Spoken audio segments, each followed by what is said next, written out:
can't even lift his own sword. Captain Oren? Oh, did it work? Captain? Oh, I think I'm streaming to YouTube now. Cool. It's here. Rain! Send the signal! Sorry that we're just cutting in real late here, YouTube, but it's just a cinematic you've all probably seen 100 times. I'm just doing a stream test today and watching a little bit of the new classes. Come on! I'm ready! I'm ready!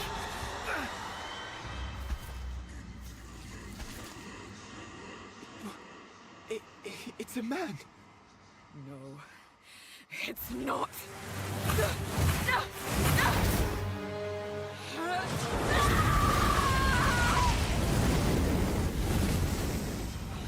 Huh.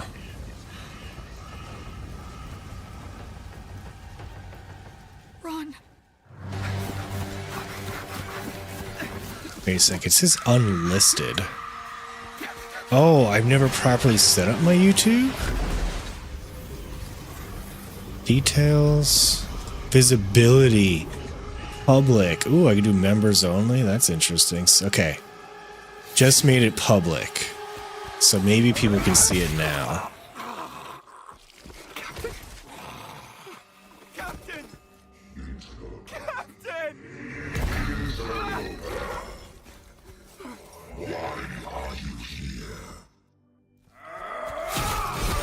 Okay, yeah. All right, it was set to. Yeah, I'm doing this whole new thing, so hopefully my quality doesn't suck. Let me mute this. Mute YouTube. See if I can see it on my end. Humanity isn't ready. On your feet, lad. Okay. Sir, the captain, You'll be fine. Here.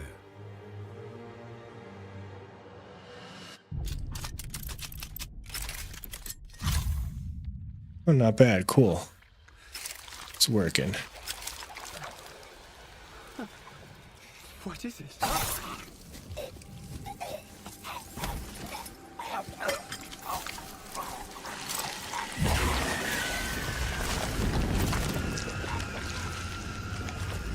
Get the body. Stop. Mortal. It can still be contained. You don't know what you have unleashed. Your kind no longer control this world. We cannot destroy your body, it's true. But you will watch as we destroy everything you have built. Bind him!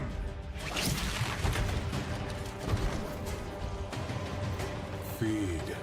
Grow, my child. Okay, I I'll make sure you can. I think we're set. That's a lot better than the first time I started saying stuff. Okay, well, I just missed the entire cinematic. That was so cool.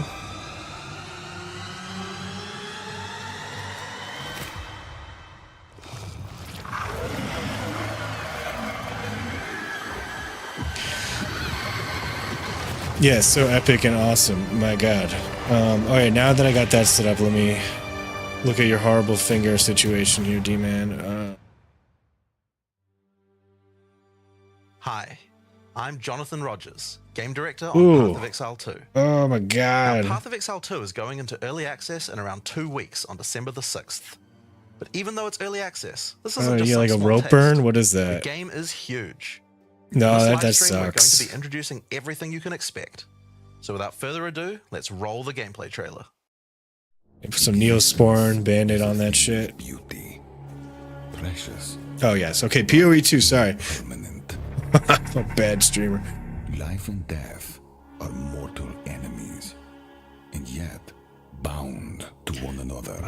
Can I move this around without fucking shit up? The Oh, I can, continuation of cool. life must be protected at all costs. Some have said my methods are brutal. To this, I say, there can be no salvation without sacrifice. Oh, cool, cool.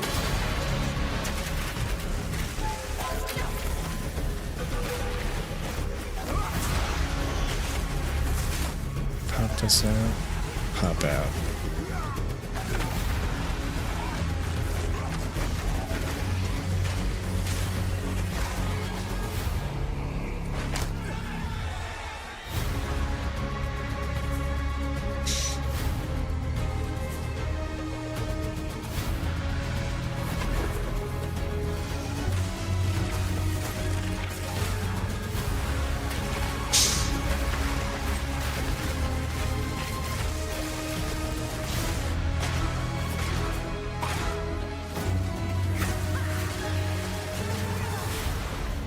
We are faced with the end, and I will do what I must.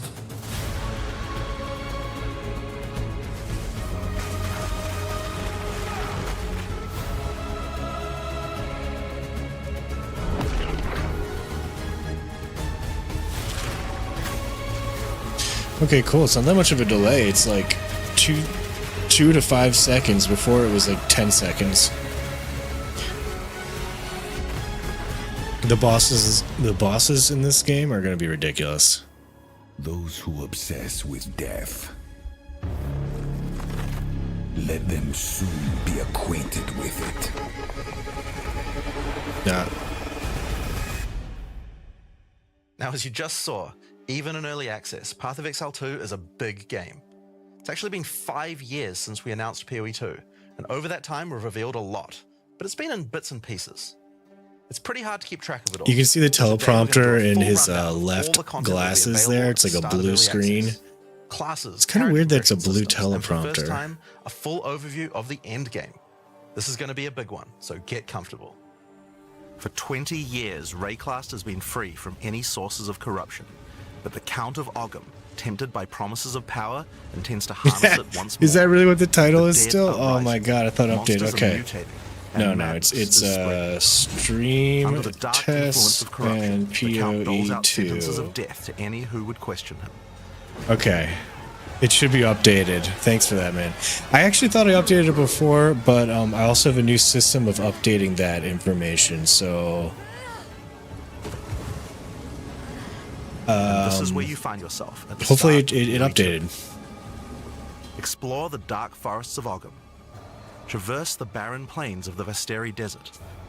And delve into the jungle ruins of Utsal, an ancient Val city. Oh yeah, they have technical problems There here. are challenging monsters. I'm going to hidden skip rooms, ahead because they have technical difficulties.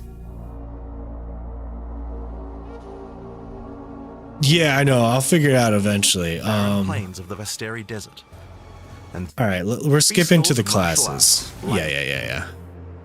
All right, no. roaming merchants. Okay, here we go. And of course, unique bosses. No two areas are the same. It falls to you to track down the I think I scene of might do like a corruption, tier the list source of all of the classes, like On the way, either you'll face before the fearsome game is monsters, out, so meet like it makes strange no characters, sense, forge or the unlikely day it bonds, comes out and just do uncover like lost level 1 civilizations. tier lists or something. But first, you'll need to pick a class. D-Man, you want to play Now, the early Mercenary? access will initially have 6 classes available. Let's have a look at them.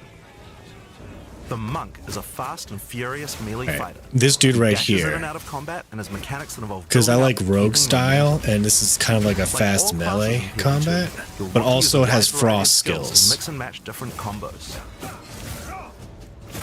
To get new skills, you will first need to find skill gems. Using a skill gem will open the gem cutting menu, which shows all the active skills available in PoE 2. You can choose an existing skill to level up, or choose to engrave a new one. Since this is a level 7 skill I can gem, now say even that if you I've pick a actually new skill, played this it will game. immediately be level 7. So I'm there's not no sure the harm in NDA has trying been out something new. lifted, but The Monk primarily uses the quarterstaff. There are I only three got to like schools level of 10, martial arts, so lightning not really going to say Ice. much. and wind. But don't think you have to stick to just one. The best combos are going to involve mixing elements of all three. Let's try Killing Palm. Like many monk skills, this can be used to quickly take advantage of a specific situation. If there's an enemy on low life, you can use Killing Palm. Yes, to yeah. dash I'm not going to be like kill them Ghazi and instantly. say I'm This breaking will ND every provide 5 power seconds. charge. Then we can use a different skill to consume that power charge for a much more devastating attack. The Monk also has powerful combo skills.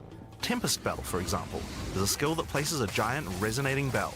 Hitting I the don't bell really causes like it to this. ring, I dealing damage don't to all enemies enjoy around the it. bell You can mechanics, also do things like but freeze or shock the bell, which will add Okay. elemental damage to the Alright. strikes. all right.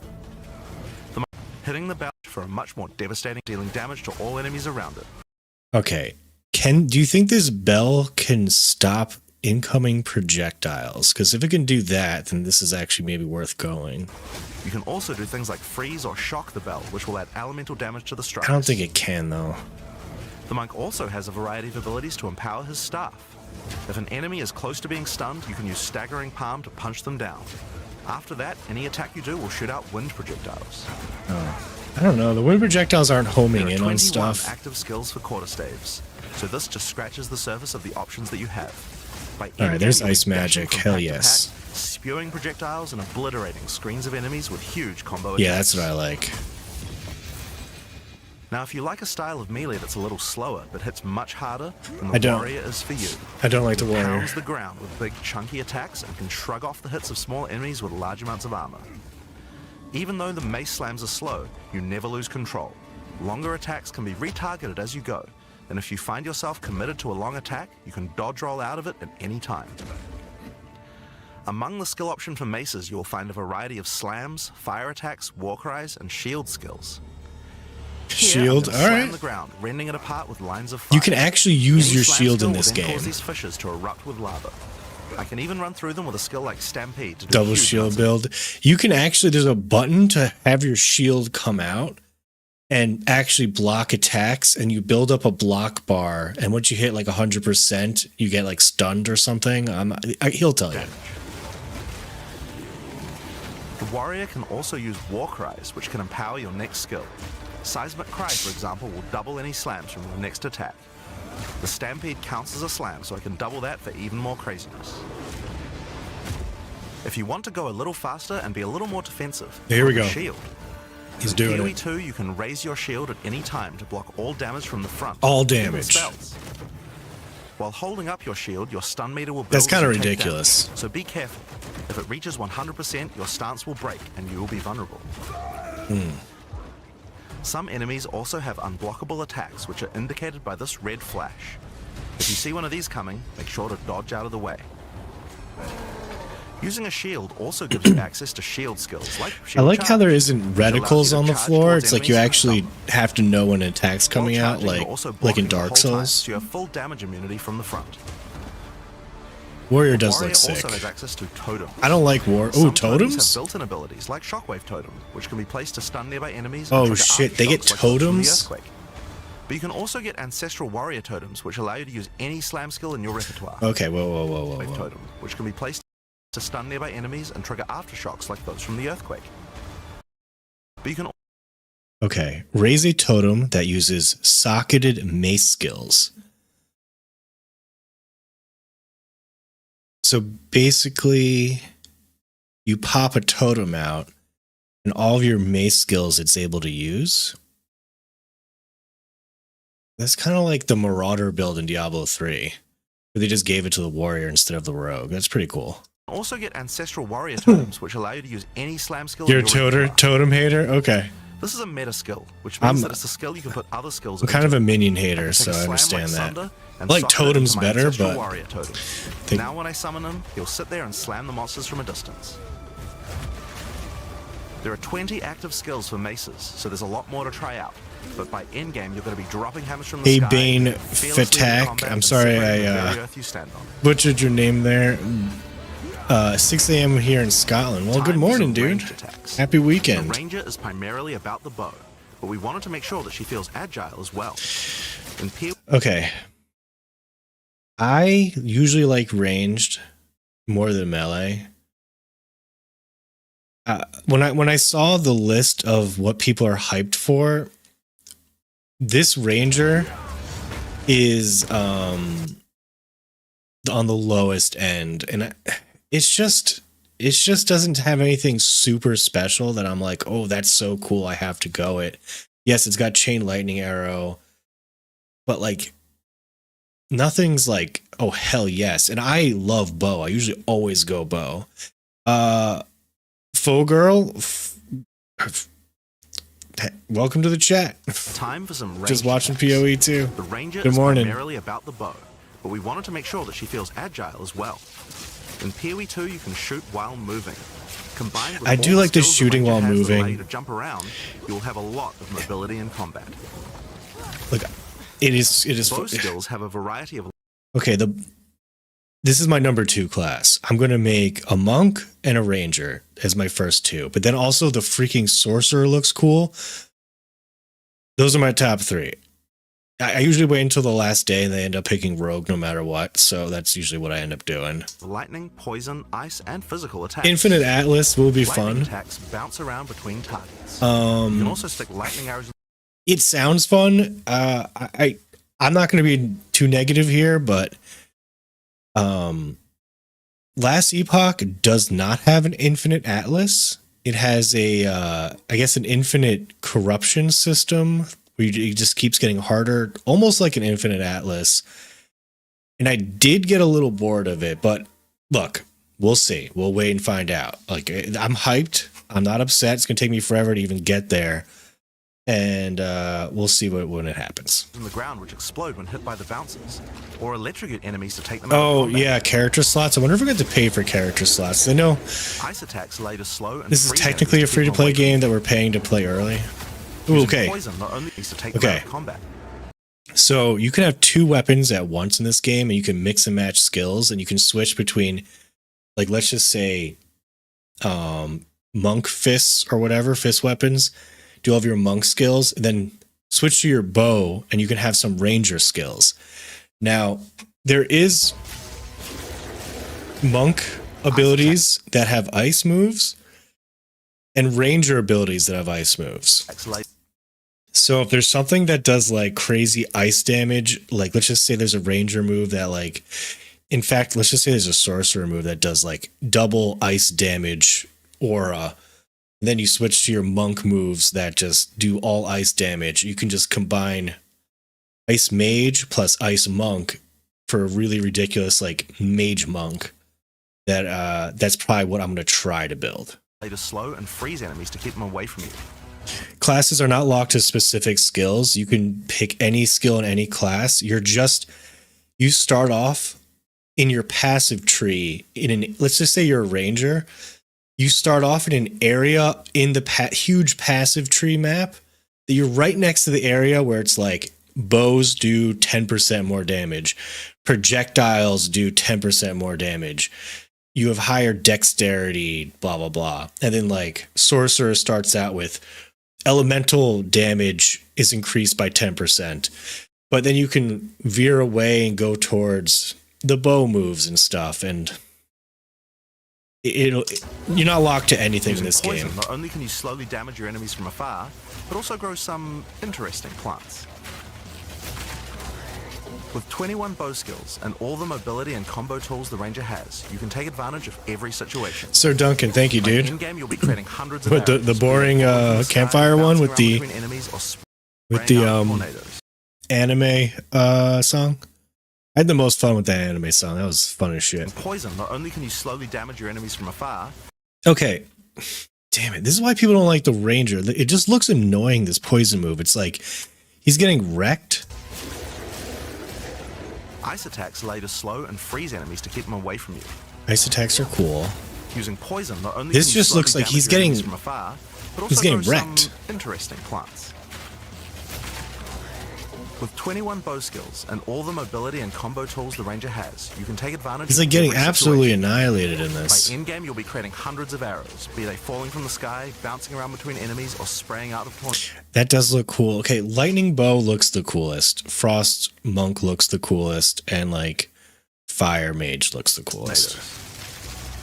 Yeah, the mid one, nice. In the bottom left of the screen, that the flask slots look a little different.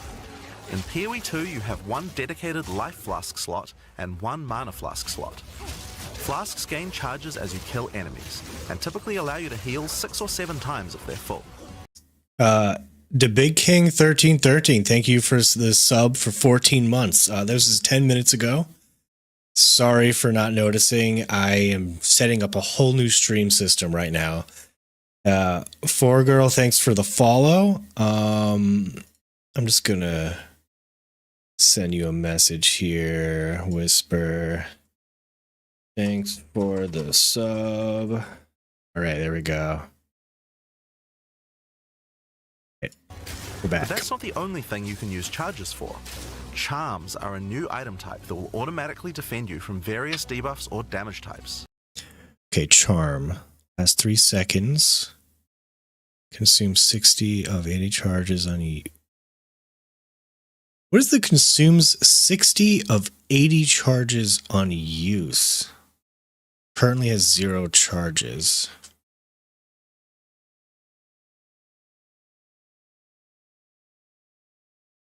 Used automatically when condition is met.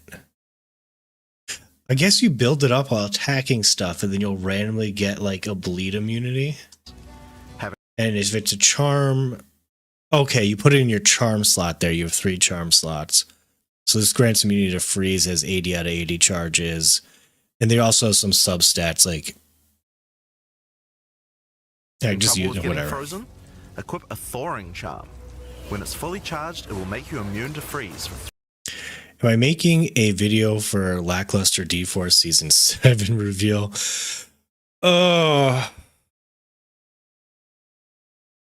It's like almost self-explanatory, like how bad the Diablo 4 season 7 reveal was. Like I want to. I don't know if I'm going to do it. I think I might start working just on some PoE 2 stuff. I want to do like a stupid tier list of the classes. I might do some random stuff about PoE 2 and not necessarily my usual like meme videos. I know it kind of sucks, but there's nothing to meme on right now for PoE 2. It's not out yet. Everyone's super hyped. So I might just make some ridiculous videos like level 5 tier list or level 1 tier list, or I don't know. Maybe just like a news video being like, hey, in today's PoE 2 news, 1,000 people came out with their review on this one piece of content that just came out. Like 1 million people have watched what I'm watching right now. And on my YouTube feed, I've seen it's just filled with every single content creator talking about their thoughts on this video. And I'm literally doing it right now. I'm watching it. It's like the biggest hype right now. And I don't know what to do. It's like competing with 1 billion people. I can't do really news because like I work, but I'll figure out something funny to do. 3 seconds if you get frozen. To recharge, I'll probably do something on D4 season 7 PTR, because you know there's going to be shit fucked up in there, and that's happening. I think that's happening a week or 2 before this launches. I think it's like end of next week. And so that might talk about PoE 2. Being like, hey, I know this is messed up, but guess PoE 2 is around the corner and some shit like that. Just kill more monsters. You can gain more slots for charms by upgrading your belt. The Mercenary wields a crossbow that can be loaded with different ammo types, offering versatility, power, Okay, here's your Mercenary, D-Man. All classes in Path of Exile 2 can be controlled with WASD, which makes this class play exactly like a shooter. Mercenary looks like the strongest DPS class, I will say. For the crossbow, you will find skills that work like shotguns, sniper rifles, assault rifles, and even grenade It's a launchers. freaking machine gun. But not only that, there are a wide variety of more interesting elemental ammos too. It's very fast to switch between ammo types, so long as you already have them loaded, which makes the Mercenary able to combo abilities together for devastating effect. The machine gun looked pretty shitty there. It doesn't have like Use a lot of glacial weight to bolt that. create walls of ice to separate enemies, then switch to But everything else fragmentation looks rounds to okay. They have explode the ice, frost dealing magic massive too. AoE damage. If I come across an armored enemy, So if I'm not mistaken, the 3 main elements in this game are frost, lightning, and fire. And then there's like dark or chaos magic. could use armor-piercing rounds to break their armor, and then high-velocity rounds to take them down. Or perhaps I could fire a gas grenade to poison enemies before detonating the cloud with an explosive shot for massive damage. If you want to call in some suppressing fire, you can summon artillery ballistas. These have a minimum range, so you'll want to prepare your position. Okay, I'm sorry, D-Man. I know you don't like totems, but this shit I like. I like totems. So, artillery, I can't say this right, ballistas, that's sick for me. Carefully before moving in. Yeah, Call of Duty mode. I don't usually like... There are I think we have a 22 different play active style, skills for D-Man. I crossbow. don't like guns, I do By like endgame, totems. You'll be calling destruction down from the sky as you litter the battlefield with grenades and pepper your enemies with your automatic shotgun. If you're looking to take a back seat and let your Okay, what's an automatic... Oh, never mind. minions do the work, then the witch should be your choice. She can call forth Okay, so the witch was the most hyped class prior to this video. Hold on a second, guys. I'm gonna see who did Path of Exile to class ball. That was 2 months ago. We need to look up the past week.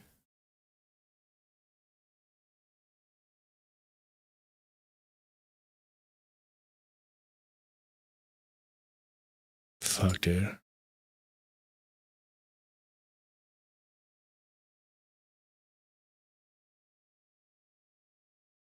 Who did a poll?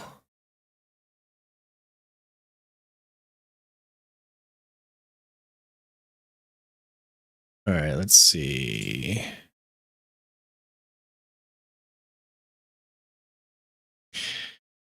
I feel like Darth might have done it. Okay. Oh, you can't. You 1, 2, 3, 4. You only can have 4. 1, 2, 3, 4. Oh, come on. Okay. Which sorcerer is pretty much tied with warrior monk on Darth's poll, but like he only has 4 selections. You can't add that many, I guess. Let's see. Does Rax have a poll? So yeah, so witch sorcerer is at 40%, warrior monk is at 30%, mercenary by itself is at 20%. So that's pretty huge. Then ranger's only at 9%. No one likes the ranger. Let's look at Rax. Live community. Yeah, he doesn't have a. I'll make a poll too, just for the fun of it. But maybe tomorrow. Pepper your enemies with your automatic shotgun. If you're looking to take a back seat and let your minions do the work, then the witch should be your choice. She can call forth hordes of undead monsters to fight for her, while casting powerful chaos spells that debilitate her enemies. Okay, the minions in this game, the AI is amazing. With skeletons, noxious spells, specialty minions, curses, and sacrificial magic. Before we talk about minions, we'll have to talk about a new resource in Path of Exile 2 called Spirit. That's true, D-Man. This is a spirit gem, which allows you to pick from a range of persistent skills. All classes have a variety of these skills which can add some very interesting effects, like Arctic Armor, which does cold damage. Okay, this is new. This is a... So I heard this while I was in my car. I didn't see it. Persistent buff skill gem. Spirit gem, which allows you to pick from a range of persistent skills. So this is like an aura, basically. So persistent buff skill gems on the top here. Wait, can I see my mouse over this? Oh, I can. Oh, cool. All classes have a variety of these skills which can add... Oh, each one has their own. Okay, so Sorcerer's Arctic Armor, Mana Remnant, Raging Spirits, Cast on Shock, Cast on Freeze. Okay, so here, this is what I'm talking about. So if you mix Sorcerer with Monk, right? And you go like Monk freezing moves, or even if you're Mercenary and do like Frost Grenade, and then you mix in the Sorcerer Cast on Freeze ability here, that just probably means every time you freeze something, whatever this move does its thing. Effects, like Arctic Armor, which does cold damage to enemies that hit you, or Raging Spirits, which summon fiery skulls each time you cast a fire spell. For the witch, though, we'll want to... Yeah, inferior minion, you will probably end up picking Ranger. Almost no one will go Ranger. And then there'll be like a broken build for Ranger that no one went to Ranger, so you'll be like so far ahead of everyone, and you'll be the first to get the broken build. Also, there is an in-game auction house in this game, which means you probably don't want to go the meta most popular class right off the bat if you're planning on getting gear from there, because shit's going to be expensive if you are the most popular meta build in the game. It's like, oh, everyone's going to go witch and you need the staff of 1,000 skulls. And so that particular item is going to be like the most expensive item in the game. And if you're thinking right now, oh, I'm just going to go buy gold on the auction house. I mean, on real money trading, you can't do that. They have protections in the game. They thought about this. Gold is not tradable. Only, I believe, items are. I don't know how that works. So then you can just buy the freaking item on the auction. I guess because you need gold to upgrade items, you need gold to craft, you need gold to repair. So it's like, even if you bought shit like gear, you still need to go and play the game to get gold. I guess it's never going to be perfect. To be using us. Will you be making a video about the PoE 2 reveal from the other day? Spirit permanent minions. These minions will be revived automatically. I want to, so you but don't have to worry about I'm summoning them all the time. Sorry, I keep pausing this, guys. I'm very slow. Like, my videos take a long time to make, like at least like a week. So by the time I'm done making a video on the reveal, people will probably be over it already. But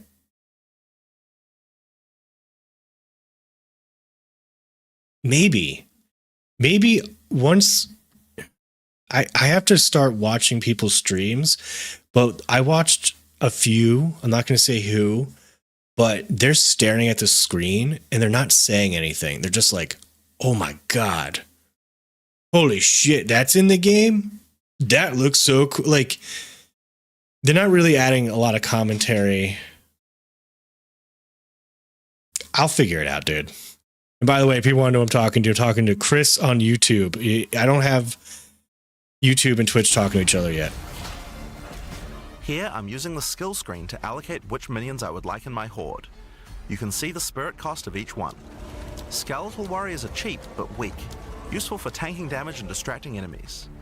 But I want more heavy hitters in my army, so I'm going to unsummon some warriors and instead add skeletal arsonists. Permanent minions come with special active abilities called command skills.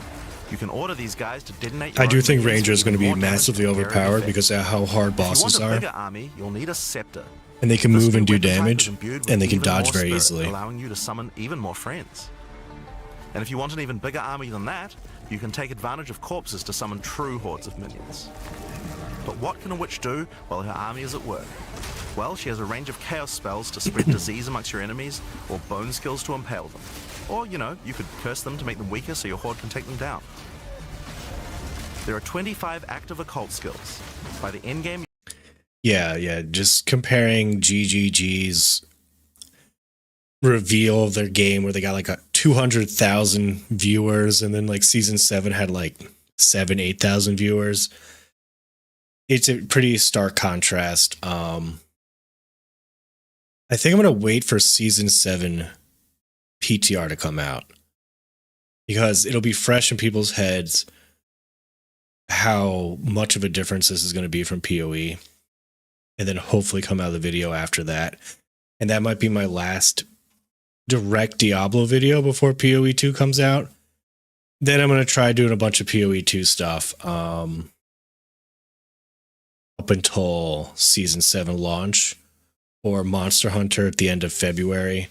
But that's aside. Let's get back to the video. Sorry, guys. you'll be the leader of a fearsome army of the dead, consuming everything in its path. The Sorceress bends the elements to her will, using them to unleash devastation on her foes. This classic spellcaster weaves a flurry of elemental magic from afar. The elemental skills have everything you might expect and more. Fireballs, icy explosions, lightning storms, you get the idea. Each spell is unique and has many different ways to build and combo with others, even between different elements.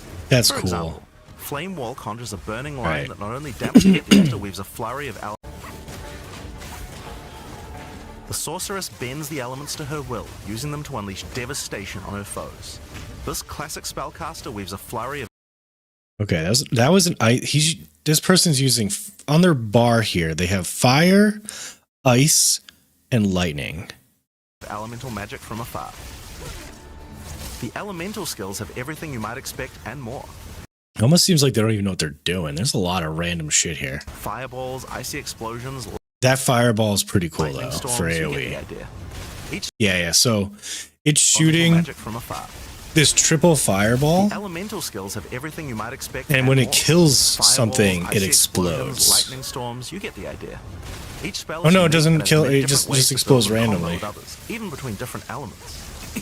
For example, Flame Wall conjures a burning line that not only damages enemies, but also empowers all projectiles that Okay, so this person just shot like lightning bullets out.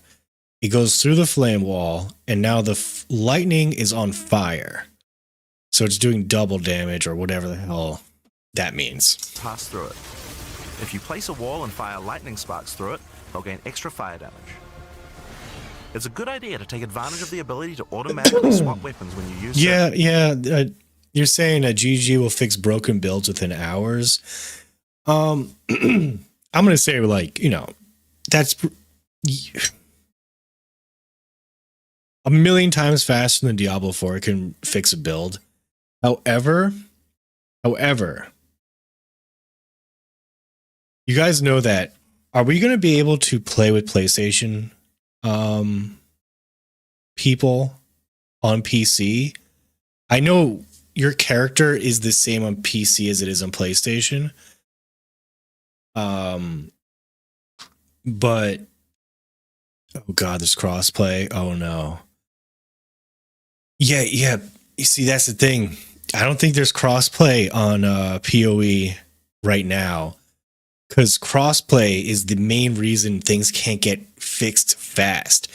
They get some leeway after a major game gets released or a patch comes out where they can fix things pretty quickly, but they have to go through approval on any major patches. They'll consider these hot fixes, but if it requires anything more than a hot fix, like if there's like a major code that needs to change, PC will be fixed before consoles, but you can't do that when there's crossplay. You can't have, I don't think you can do that. That's my concern. They will be quicker because there's no bureaucracy. There's like much smaller team, but well, I guess we'll see. When it first comes out, they get the pass from Sony to be like, you can do a bunch of hot fixes, you can do a bunch of changes, but like after X amount of time, maybe 2 weeks, you need to go through more of a strict approval process, and especially if you want to change some like major things after that point. We'll see. Actually, a guy from Sony was on their stream the other week, so maybe they have like,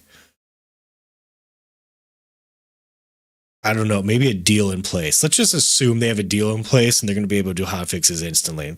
Let's hope for the best. Staff with bonuses to fire skills and another with They'll bonuses disable to lightning crossplay. skills can That's a really good. power up a combo like this. I don't know, dude. The Sorceress can also take advantage of powerful trigger gems. For example, you could grab the custom Yeah, the ignite approval is only for and use it with patches, not hot Firestorm. fixes. As you ignite enemies, a counter will go up in the top left corner. When it's full, a firestorm will automatically be cast at the enemy that was ignited. There are 25 active elemental skills. By endgame, you'll be firing off projectiles left and right as you rain down elemental storms on your foes. Now, those are the characters that will be available at the start of early access, but we will be adding 6 more Yeah, character D-man. classes with just as many I have a skills and problem with options as Sony these. when it comes to that There's stuff. a lot more to come. There's one more important thing to mention about skills. Even though we talk about them as belong to each class, in reality there are no restrictions. You can use all these skills on any class so long as you have the attributes. For example, a poison ranger might want to try out using occult curses to increase her poison damage, or a monk might want to trigger elemental ice walls to use with his glacial cascade combo. The possibilities for cross-class Yeah. combos are Oh my practically God. occult Okay, I gotta curses to listen to that increase her again. poison damage. All these skills on any class so long as you have the attributes.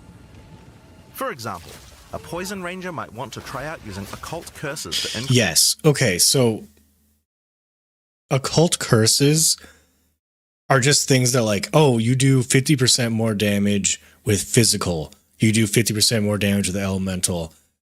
it's going to be, I feel like a lot of people are going to want to mix in like a wand from the witch and just be able to debuff things with their main character, but I'm not too big of a fan on curses, so I hope there's a lot of other options. Increase her poison damage.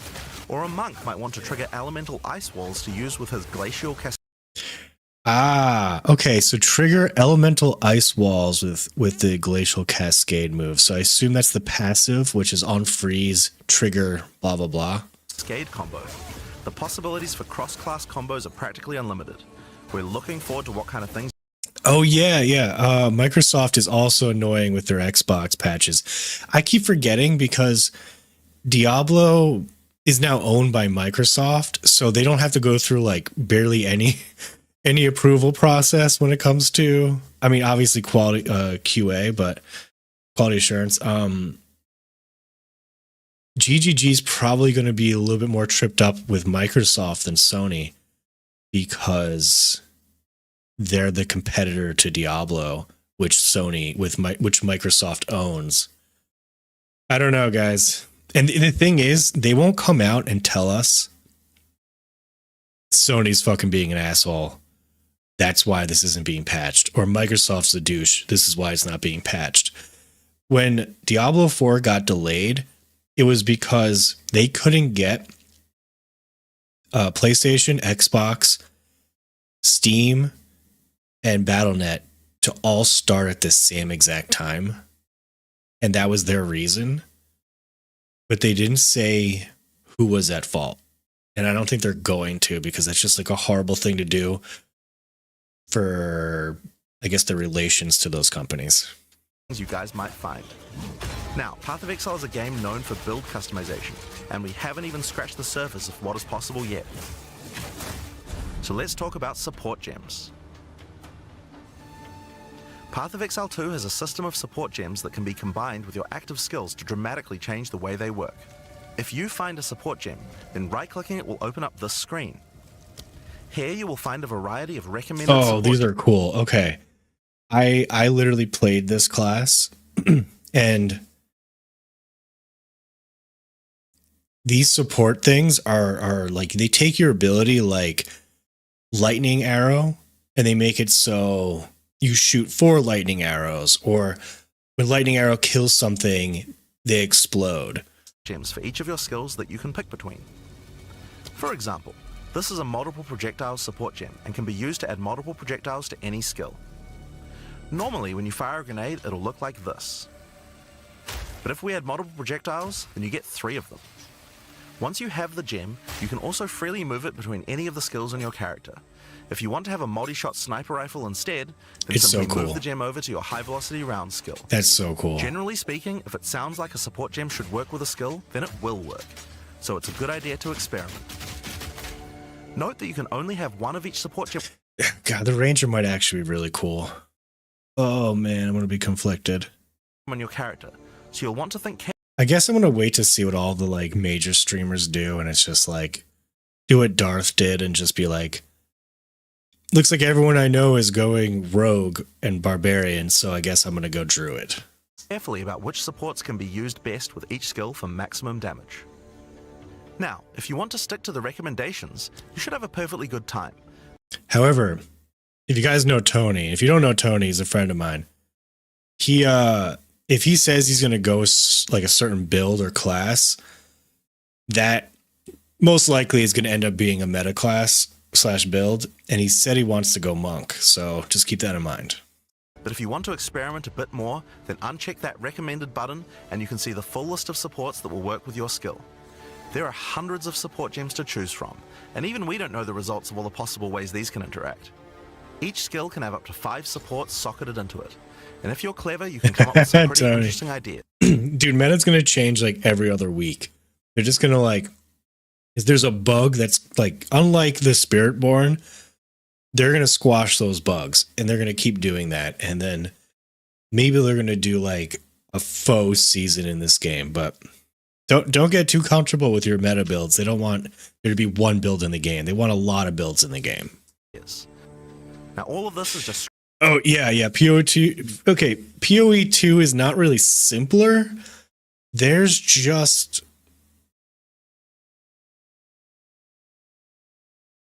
I don't know. There's less bullshit. I guess there's less like there's like 100 things instead of a million things.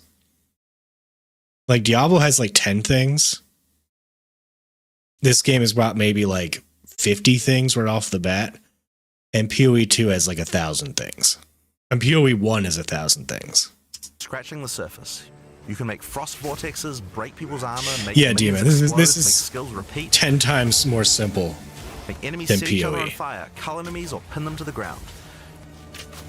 Support Still let you complicated, drastically though. change the behavior of your skills and create your own unique build, or at least follow someone's open. Okay, so to break it down, we have your class, which is based on the weapon you're using, and you can have 2 different weapons.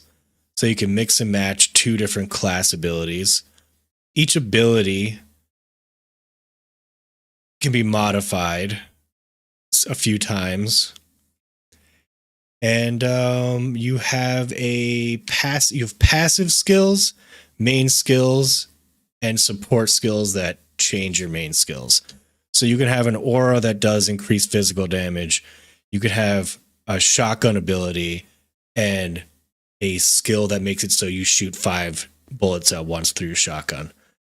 That's basically it so far with building your character outside of passive skill tree. OP build guide. So, speaking of builds, let's talk about one of There's the passive skill tree. Yeah, this is where a lot of people tune out when they're from Diablo 4. the most iconic Path of Exile systems, the passive skill tree. Yes, it's huge. There are over 1,500 nodes on there. Now, a lot of people open the tree and can get a little intimidated at first, but try not to be scared. There are lots of options, but at its core, it's pretty simple. Each level you get 1 point to put into the tree. Thanks for the follow, Mighty Zareb. Each class starts at a different location, but they all share the same tree. Around your section of the tree, you'll find relevant bonuses for your character. You should be safe in the knowledge that there aren't many wrong choices here. Almost all the starting nodes will be useful for your character in some way. I mean, yeah, this is a skill tree. This is not even a, like, you see the tree, these are the roots. These are like the huge intricate root system of a tree. And then you get like Diablo 4, which is like a dying half. It's like that tree got hit by lightning and lost like all of its branches, and it's the middle of the winter, so it's like no leaves. And it's like already on its way out. But if you do happen to make a choice you regret, you'll be able to respec any nodes you've taken by spending a little bit of gold.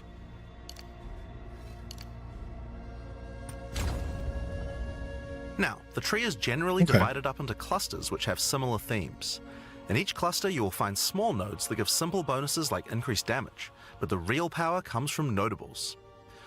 Notables normally have much more interesting bonuses, and they tend to care a lot more about how your build works and what skills you're using. For example, in the Mercenary area of the tree, this one the gives a graphics 25% look so chance good. for crossbow skills to not consume a bolt.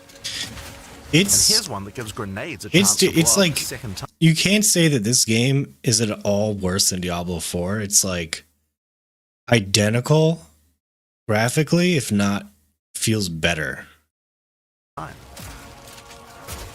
This one gives a chance for projectile Okay, here a little bit I can see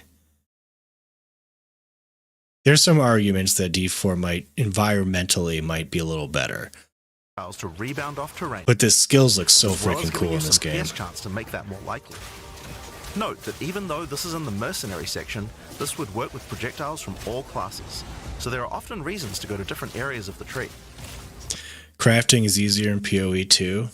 Yeah, I heard that. I'm happy about that because I PoE 1. I don't know anything about the craft. I'm actually going to play a little PoE 1 before this comes out, just to try. I don't know what I'm going to try to do. I'm making a new character. I keep beating the game, the campaign, and making a new character. So I'll be on my 3rd character ever in PoE. So therefore, I'm an expert, right? In order to get between these clusters, you will generally have to allocate nodes in the attribute highways. Attribute nodes allow you to pick which attribute you would like to use, so it's very easy to get points for any attribute that your gear might need. You can change which attribute these nodes give you for half price cool. at the respec vendor. That helps. In addition to notables, you will also find even larger passives called keystones. Keystones have both an upside and Maximum life becomes 1, immune to chaos damage. Just wait, what?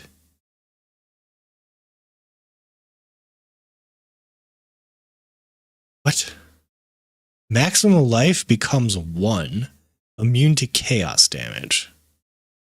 a downside, and often require changing your entire build to design. Oh, so let's just say you go monk and you have like a spirit shield for like 1,000 whatever HP, and you normally have 1,000 HP, so you just use your shield. You have like 1 HP, but you're just forever immune to chaos damage. Now, considering you can respec easily, you can just pop this on like when you're about to go fight like a chaos boss or something. That's interesting. And around them. A great example is Giant's Blood, which allows you to wield 2-hand weapons in a single hand, but doubles the attribute requirements of them. You can use a 2-hand mace with a shield, or even dual wield them. Okay.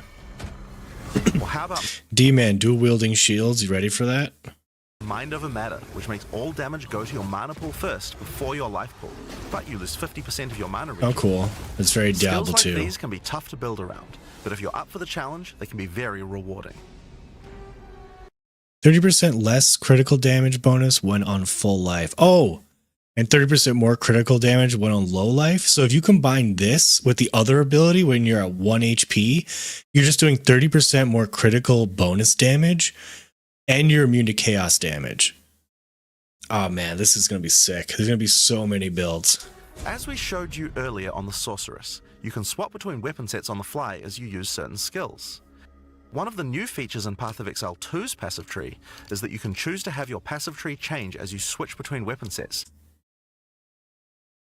Okay, so if I switch to like my bow, I'll have a different passive tree than when if I switch to my fist weapons. I hope, I feel like monk is going to be agility.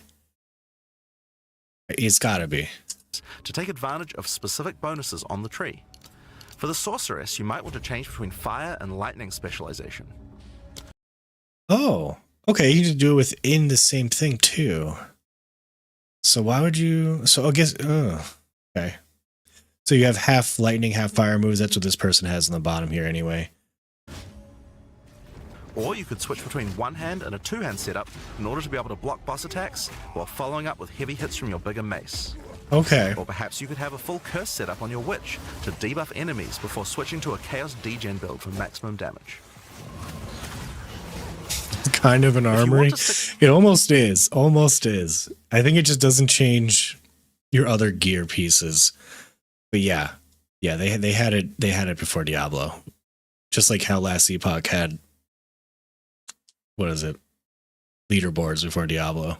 With just one weapon set, you can just use these specialization points as bonus points to invest however you like, but creative players will find plenty of opportunities with this system. You can get weapon specialization points throughout the campaign from optional bosses and quests. For example, if I manage to defeat the Crowbell, I'll get a weapon specialization book. There are lots of other permanent boosts available from the campaign too. On the map you can see icons that indicate the many optional encounters you can find. Some of them have permanent character boosts, and others have powerful items. If you're having trouble getting past a boss, it might be a good idea to explore and see what you can find. For example, if you defeat Blackjaw the Remnant, you'll gain a permanent increase to fire resistance. One of the most important finds are spirit bonuses. You can find the first one here in the canopy in Act 1. Defeat the boss in this area to acquire a permanent addition of spirit. The permanent buffs you gain from spirit are very powerful, and every class will find a use for them, so make sure you hunt down these upgrades. There's one in each act. Now we haven't even talked about the most important element of character progression, items. That's why we're all here, right? Items in Path of Exile can be broken down into 4 rarity groups: normal, magic, rare, and unique. Okay, let's take a look at these. I like bows.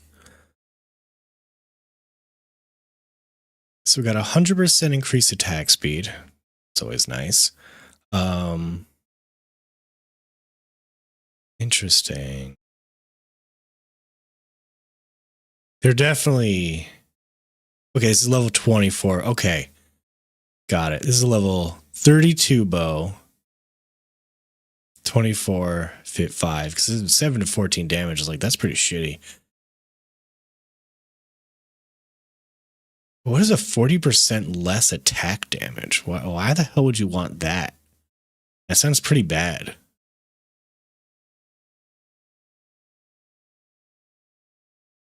I like this mana drain. +1 to level of all projectile skills. Ooh. That's a major ability right there. +1 to level of all projectile skills. I think they're going to have to reword that. I think it's +1 level to all projectile skills would sound better. That's like a major buff. One of the things you're going to want to do as you play through the campaign is upgrade the items you find, and you can do that with currency items. An Orb of Transmutation will allow you to upgrade... Yeah. People on YouTube... Diablo 4 is a great brain dead. Like, you can play Diablo 4 while watching a movie, no problem. You can do that in PoE. Like, after you're done thinking about your build and following a guide, and you have it set up, you can probably watch some TV or a movie while playing PoE also. But Diablo, you don't really even have to... You don't even have to think. You're just like, oh, I picked up something shiny. I need to know 4 different things. I selected my 5 skills. I'm done setting up my character. Hopefully I get that one random amulet I've been looking for. I'm just going to spam one button and watch a TV. A normal item to a magic item with 1 mod. You can then apply an Orb of Augmentation to add a 2nd mod, then use a Regal Orb to add a 3rd mod, and upgrade it to a rare. Finally, you can use some Exalted Orbs to add... You can then apply an Orb of Augmentation to add a 2nd mod, then use a Regal Orb to add a 3rd mod, and upgrade it to a rare. Finally, you can use some Exalted Orbs to add more mods to your rare to a total of 6 mods. What? One of the things we think is really important is to make these options available to use as you play. All the items that add mods are much more common than they were in Path of Exile 1, so that you can use them throughout your campaign playthrough. We want you to find things on the ground that can be crafted into upgrades much more frequently. As well as making the drop rates on these items much more I feel like people are common, going to hoard you that can stuff also get them anyway. by disenchanting unwanted gear at the magic item vendor. If you disenchant magic items, you can build up to an Orb of Transmutation, and by disenchanting rares, you can build up to Regal Orbs. Another important area of crafting items in PoE 2 is sockets. Some items... Okay. Sockets. This is where I'm confused. Because usually you put Path of Exile gems went into gear. So is this going to be like Diablo 4 gems? Like resistance gems and agility gems? And not like skills? you find will have sockets that can have Izimite runes placed in them. Izimite runes, of course. Should have known. That add more mods to the item. Okay. Oh, so the socket themselves, like you find like a rune and it's like 50% attack speed. And you just hold on to that rune and you find like a really good weapon. It's fully kitted out and you add a socket to it. And now you add also 50% attack speed. If I insert this glacial rune into my helmet, it will give extra cold resistance. This is a great way to solve problems that you have with your build, like resistances or damage. Also, martial weapons add 6 to 10 cold damage, which is probably what I'll go. If you find socketed items that you don't have a use for, you can take them to the salvage bench in town to work towards an artificer's orb. This will allow you to add sockets to your existing items. Body armors and two-hand weapons can have up to 2 sockets, while the rest of your armor and one-hand weapons can only have 1 socket. You can also salvage items with quality to create items like armor scraps or whetstones. These will allow you to increase the quality of your items for an up to 20% boost. If you don't want to disenchant or salvage your items, you can always sell them for gold. Gold can be used to buy items from vendors, and we've tried to do a lot to make sure that the items they have for sale are actually useful. Every time you level up, they get more stock, so make sure to check back often. Other vendors offer a gamble. Yeah, have we seen the stash and how it looks yet in this game? So yeah, Ezreal's saying if you bought stash tabs in PoE, they transfer to PoE 2. I've bought nothing in PoE. I just bought the supporter pack for $30 today to get PoE 2. I don't know how any of that works. Same as PoE 1 stash tabs. Okay. All right. Well, I'll maybe invest into that. Pay a flat amount of gold and you'll get a random item of a specific type. This could be a great way to improve your gear, if you're lucky. Gold is also used to respec your passive skills. Take advantage of the system to experiment with your tree and rework it as required. The other thing you might want to use gold for is the currency exchange. This allows you to exchange currency items with other players on an open market. Okay. This is the kind of a big deal thing. This is something where you're going to have to play enough to know what the exchange rate is, because I don't know shit about this. Exchange for a small gold fee. Now, all items in Path of Exile are freely tradable. We never bind anything to your character, except gold. Now, most gear in Path of Exile 2 is randomly generated, but there's another type that isn't. Uniques. They are especially rare. I was about to say, damn, that ranger looked actually pretty cool, but it's a mercenary. Each with a handcrafted set of unusual mods which can dramatically change a character's build. 14% lightning resist, dexterity, evasion rating, 40% increased movement speed at random when hit, until hit again. Weird. They're not just better rare items, they can do much stranger things that can fundamentally change your character. Corpse Wade will make any corpses you run through explode into clouds of poison. The Sands of Silk is a body armor that changes your dodge roll into a blink, morphing that's cool. you into sand as you teleport past your foes. Oh. And of course, some uniques are just pure hits of dope.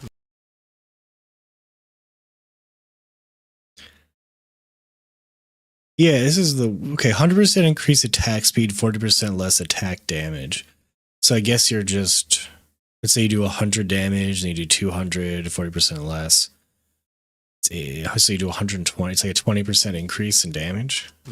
Like Quill Rain, which just turns... However, if you have lucky hit chances or whatever the hell they call it in this game, it will proc more often because you're attacking faster. So it's better than 20% increase. Turns your bow attacks into full auto by doubling your attack speed.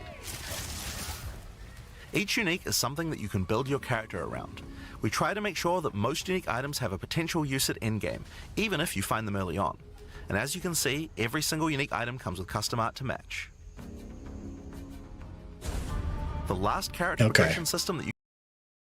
This is a big deal, and this is probably why people aren't going to go Ranger, because the Ranger is the most lackluster of all the Ascensions. So Ascensions, you'll see. You can do during the campaign is Ascension. Starting in Act 2, you will come across Ascension trials, tests that you must complete to unlock your Ascension class. We'll explain these trials soon, but first let's take a look at what Ascending can do for your character. Each class has access to 3 Ascendancy classes, but at the start of early access, only 2 per class will be available. Ascendancy classes are unique to each... They talk so much about art where it's 250 gigabytes. I'm going to assume this game is going to be 70 gigabytes. That's my final answer. Tony, if you're still there, do you know what Ascendancy your monk is going to go? There's like an elemental one and like a dark monk. It's almost like Jedi and Sith. I think I'm leaning towards the Jedi because they have the frost magic, but the Sith one sounds cooler, and let's watch it now. Each character class, so choose wisely. They can drastically affect how you build your character. As a sorceress, you could become a storm weaver, a master of the elements. Tempest Caller causes elemental storms to be summoned each time you do a critical hit with a spell. With Strike twice, you can stack 2 copies of Shock for more damage, and going deeper into the tree, you can make all your damage types apply Shock. Make a Shock build from any skill. Alternatively, you could become a Chronomancer and command... All right, this Chronomancer right here, I haven't seen it yet. Everyone is talking about this Chronomancer. They're all like even Darth was like, I'm going to go Warrior, but then saw this about and was just like, oh shit, I think I might go Chronomancer. All right, let's see what it looks like. Time itself. She literally has the ability to stop time with Time Freeze. Oh shit. She has many dude, other that's time manipulation crazy. Abilities. Using Temporal Rift, she can teleport back to a Oh, previous that's location, that's ridiculous. resetting her life Okay. and mana back to what it was. Or with Insane Time Snap, CC. she can reset all her cooldowns and cast all her spells again. Okay. On the Warrior, you can choose between the Warbringer or the Titan. The Warbringer channels the might of his ancestors to gain tremendous power. Using Answered Call, you can summon ancestral spirits linked to each of your totems. With Jade Heritage, you can encase your body in a protective layer that absorbs all damage until it breaks. Okay. That's pretty powerful. So I get 300 points to use in the shop of my $30 pack. Is there anything good I can get with 300 points right now? Like what would you guys recommend I get in as a microtransaction PoE to use in PoE 2? Stash tabs? Stash tabs are the best, hands down. Okay, I know there's different types of stash tabs. Should I just get like an extra or what? Wait for the stash tab sale. Ooh, do you think there's going to be a sale from now until game launch though? All right, I'll hold off until the game launches and then I'll see how that goes. Warcaller's Bellow allows you to explode the corpses of your enemies. And with great... Oh, corpse explode. They gave warriors totems and corpse explosion. I don't like warrior normally, but this is a pretty powerful class. And okay, I'm looking right here on the right. Great Wolf's Howl, ignore Warcry cooldowns. So you can just spam Warcries. Howl, you can ignore the cooldowns of your Warcries. Let all that anger out. The Titan class is all about hitting big. With Earthbreaker, every slam is a chance to create an aftershock. With Crushing Impacts, every hit becomes a crushing blow, which will allow you to stun your enemies with ease. With Surprising Strength, you can take advantage of stunned enemies to deal 40% more damage. As a ranger, you might choose to be a Deadeye, an expert markswoman. Okay. I love Ranger, right? So we just had a class that can stop time, go back in time. We had another class that had corpse explosion, infinite war cries. What are we going to do here on the Ranger? Who can take down foes with style. With endless munitions, every attack gains an extra projectile. Skills fire and additional projectile feels very powerful to me. So you're basically just this move right here is like double damage. You've just doubled your damage. With Gathering Winds, she gains a small increase to movement speed with every attack. But be careful, she loses them when getting hit. Super dodgy, don't get hit. I assume this class is going to be the weakest of all the classes. Like Mage might have some kind of shield. You're going to have nothing on the Ranger. It's just going to be like, just don't get hit. With Eagle Eyes, she will never miss, allowing you to stop wasting all those... Now, you have no accuracy penalty at distance. I never really played melee in PoE. Do you need accuracy in PoE? Do you need accuracy just for ranged attacks? Is it literally just for bow ranged attacks? Because I'd hate that if accuracy is literally just for bow ranged attacks.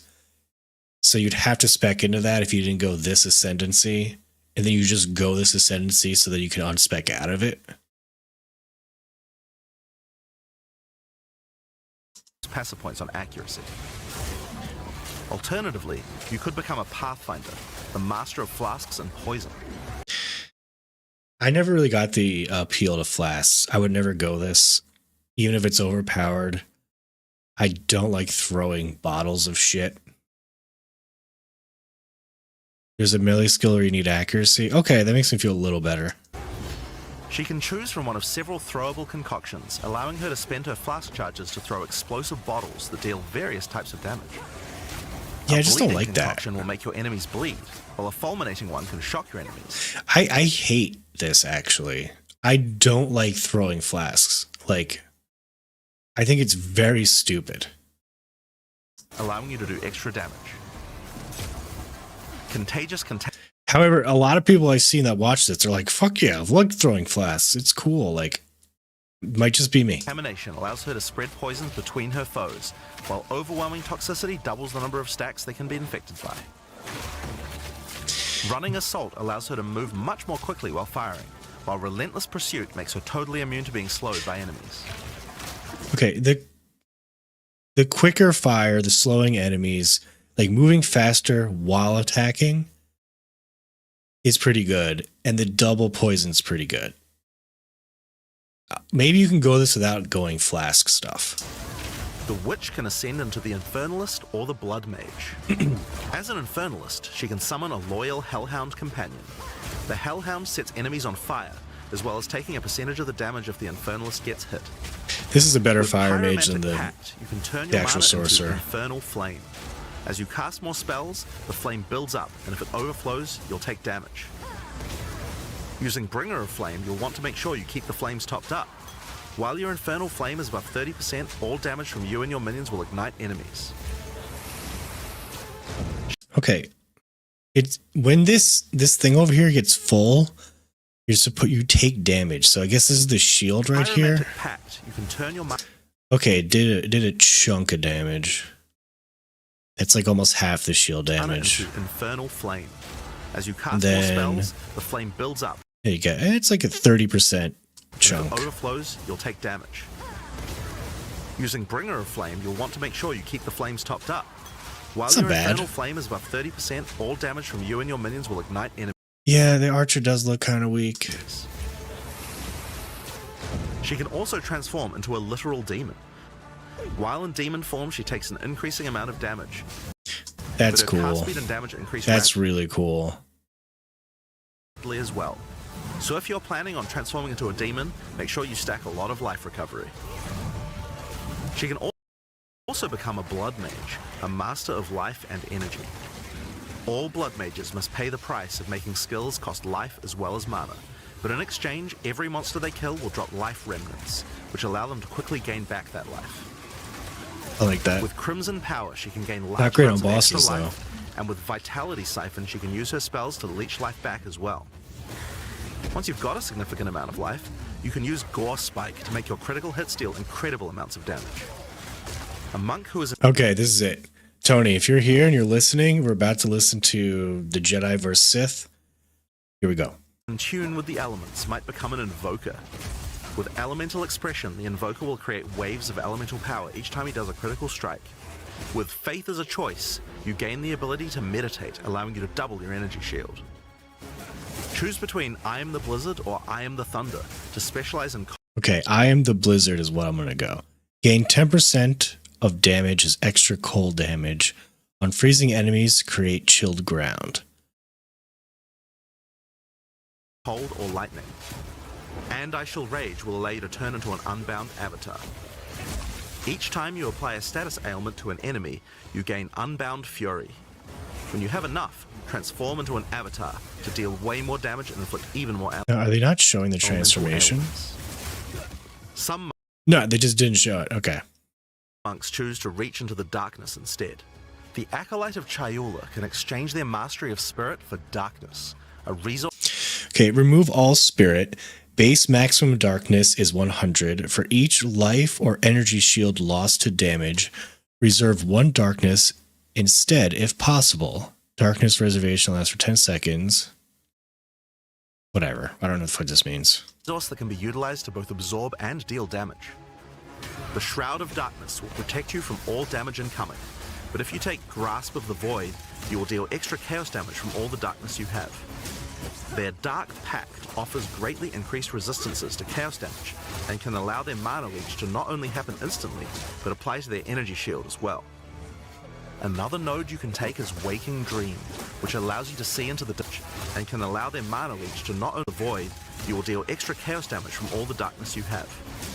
Their Dark Pact offers greatly increased resistances to chaos damage and can allow their mana leech to not only happen instantly, but apply to their energy shield as well.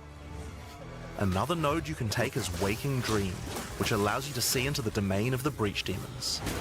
There you will see the Flames of Chayula that can be taken to gain life, mana, and damage. The Mercenary has... Okay, see, the thing with the Sith is they get instant mana leech. When I heard there was someone who was playing the monk in one of the play tests, and they said one of their biggest issues was mana. So maybe that's more powerful than I think. Has a job to do, but which job suits you? You might choose to become a witch hunter. Obsessive rituals will give you a sorcery ward, allowing you to defend yourself against elemental hits in exchange for less defense against attacks. With Zealous Inquisition, your enemies have a 10% chance to explode on death. The chance is doubled against demons and undead. With Judge, Jury, and Executioner, your initial hit against enemies can deal up to 30% of their life and damage, if you're lucky. This is great for hunting powerful bosses. And with Witchbane, you can break your enemy's concentration, preventing them from casting spells as often as they would usually do. You could also choose to become a Gemling Legionnaire, enhancing your abilities by embedding gems directly in your flesh. Integrated Efficiency will give you extra skill slots. Thermatological Infusion gives you extra maximum resistances as you sock up more and more support gems. Adaptive Capability allows you to use any color of gem without worrying about attributes, while Crystalline Potential adds extra quality bonus. I thought there was no gem colors. You sock up more and more support gems. Oh. Oh, okay, it's like a special thing for them. Adaptive Capability allows you to use any color of gem without worrying about attributes, while Crystalline Potential adds extra quality bonuses to every gem socketed into your character. So those are the Ascendancy classes for the start of Early Access. But one thing we haven't talked about yet is how you ascend in the first place. Okay. Ascension in Path of Exile 2 requires completion of one of the Great Trials, which you'll find as you progress through the campaign. Each one is associated with one of the major cultures of Rayclast. Located in the Vasteri Plains are the Maraketh, a culture of rich tales and brutal traditions, who must do whatever... There are gem colors, the sockets are not colored. Oh, okay, thanks. Bane of Attack. Dude, I need to get hooked on phonics. ...it takes to survive in the desert. The highest position in Maraketh culture is a Sekima, and it is not a title given freely. All aspirants must complete the trial of the Sekimas, a grueling gauntlet that will test their strength, will, cunning, and patience. To enter, a warrior of the Maraketh must prove their worth by trapping the soul of a djinn in a coin, and you are no different. Once you have earned your coin, it may be placed on the relic altar to begin the trial.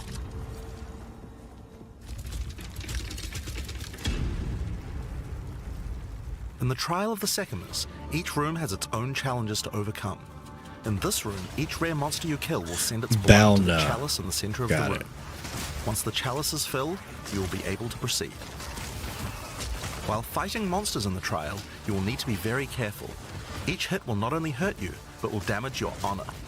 The monsters are well telegraphed, so that you can avoid their attacks, but if you run out of honor, you will fail the trial and need to find a... Okay, so this person is going witch abilities, but also has over here, it looks like a ranger poison ability. Another coin in order to try again. Have a good night, D-Man. I'm not going to be up for much later, but I just want to get through as much as I can. And I'll probably end up playing PoE tomorrow or watching more PoE 2 stuff tomorrow. It's a good idea to make sure that you are well prepared before challenging the Damn, trial. dude, 7 a.m. Have a good night, guys. Oh no, Balna. Got it. After each room, you will be rewarded. In this case, you have been given a key that can be used to unlock chests later in the trial. Once you have claimed your reward, it's 2 a.m. over here on the east coast of the U.S. you will be shown a map of the rest of the floor and may choose how you Oh, wait, whoa, what is this? wish to proceed. Which Okay. challenges would you like to face, and which rewards do you want to claim? Some rooms are more dangerous, afflicting you with debuffs that will persist for the entire trial. For example, entering this room will afflict you with spiked shell that will cause all monsters in the rest of the trial to have 50% increased life. You will want to take care if you choose such a path. There are many different challenges and rewards as you journey through the trial. Deadly traps, waves of monsters, and strange artifacts will test your honor. As you progress, you'll be able to gain boons from the Jinn, which will help you on your journey. For example, the Sekima's cloak will revive you once if you die, giving you a second shot at a run. One of the rewards you may find is Sacred Water, an extremely valuable and treasured resource to the Jinn and the Maraketh. Trading it with the Jinn will allow you to receive many benefits. You can recover honor, gain additional... Okay, I'm tuning out a little bit here while watching this. What the fuck is going on? So this is the Ascendancy trial. There are many paths you can take. Different paths have different things like traps, bosses, crazy shit. You get this material while going through it. There are merchants like this guy that you can use to get 50% honor earned restored, whatever that is. Monsters have 20% reduced action speed, so it's easier.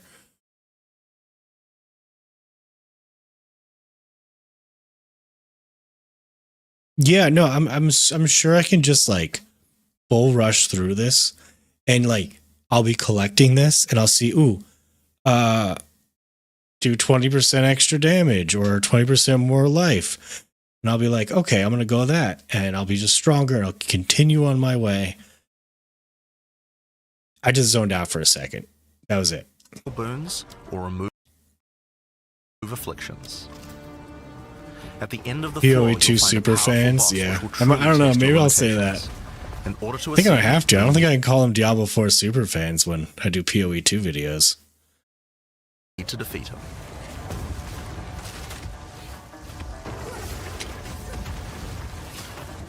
Yeah, I'm down to learn this for sure. It's just PoE 1 is just very daunting to try and learn. And I hate when I watch a streamer and they're like, I've only played 1,400 hours, and that's like just scratching the surface. I'm here being like, I'm able to play 2 hours a night, maybe 3, and not every night. There's no way, like, it's going to take me 7 years to get 1,000 hours in the game.